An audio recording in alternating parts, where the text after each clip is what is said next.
So this is a precision tool that now allows us to take this protein RNA complex and introduce it into cells or tissues to correct mutations at sites where we know there's a deleterious change in the genetic code.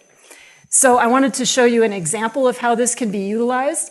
This protein complex can actually be injected directly into fertilized eggs of a mouse. And in the experiment you'll see, we're targeting a gene that is responsible for the black coat color in mice. And so normally these mice have beautiful glossy black coats, and once we make this targeted change, we then implant these edited eggs back into a female mouse, and when she gives birth to pups, you'll see that the pups are now mostly white.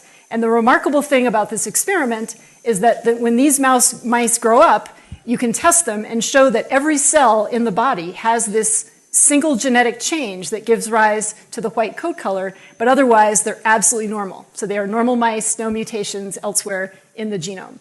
This is a type of experiment that used to take at least a year to create a mouse like this, and now it can be done in a few weeks and by people that don't have to have special expertise.